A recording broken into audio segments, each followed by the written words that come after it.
Well, hi, it's Angela Critters. Welcome into my kitchen today. We're getting ready to make a delicious homemade blueberry cheesecake dump cake. And do not be discouraged by the long name. It's the easiest cake you'll ever make. Dump cakes, you don't stir anything. You just lay things on top. So I made some homemade blueberry pie filling, and that's going to be our bottom layer. And then on top of that, I'm getting ready to mix up 8 ounces of cream cheese with a little bit of vanilla and some confectioner's sugar. That's going to be a layer on top of the blueberries. Then we're going to sprinkle a dry cake mix across the berries. And you can use lemon, vanilla, yellow, whatever you want to use. And then to top it off, we're finishing up with 1.5 sticks of butter that I've cut into pats. Now there's 2 schools of thought. Some people say that they always use melted butter. But melted butter, you might get a few dry pockets. And so I'm using cold sliced butter. That's just what works best for me. And when you're baking, always do what works best for you. So I'm going to go ahead and pour this in. My homemade, it was 4 cups of berries. So this is the equivalent to 2 cans of blueberries that you would buy that I made.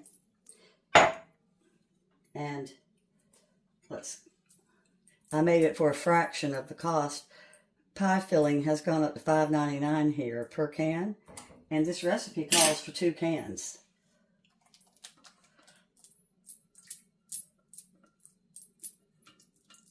So if you've never made a dump cake and you're not a real baker, this would be a great cake to get started with. And if you're a real baker that bakes all the time, I'm sure you bake it when you don't feel like going to a whole lot of trouble. All right, so there we go. And I'm going to get ready to make the filling. So I've got my softened cream cheese out. I softened it on top of my stove on a burner on low and just flipped it a couple times. But you really want it to be soft. And I'm just going to mix this with a fork. We're not going to use a mixer. So let's put in a little bit of the vanilla.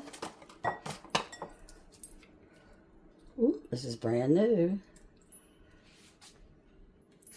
Okay, let's pour a little vanilla in. That was 1/2 teaspoon, I would say. And we're going to fork it up.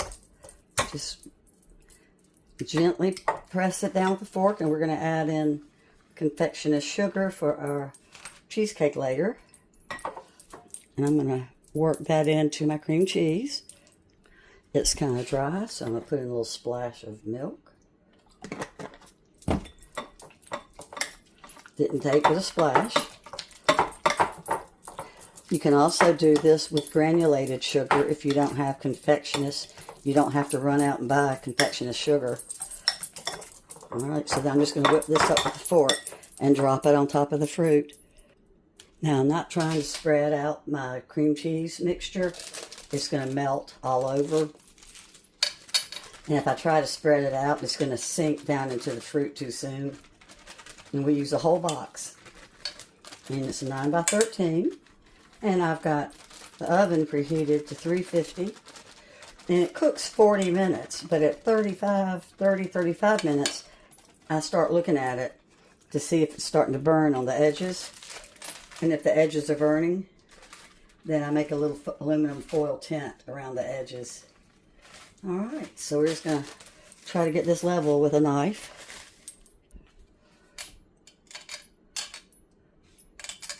You make it kind of level so that when you put the butter pats on top, they melt evenly. You don't want like peaks because they will be dry. And I would be using my hand probably to do this if y'all weren't watching me. I wash my hands 100 times when I cook. Okay, so now what I'm going to do, what you can do too here is you can put on some nuts if you want. My husband's not a big nut person and it's his birthday, so I'm not going to use nuts, but I am going to put on my cold pats of butter, and I'm going to spread it all the way over everything.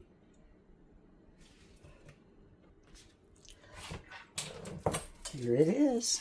One blueberry cheesecake dump cake. And honestly, when you're eating it, if you close your eyes, you would swear that you're eating a homemade blueberry cobbler. It's that good.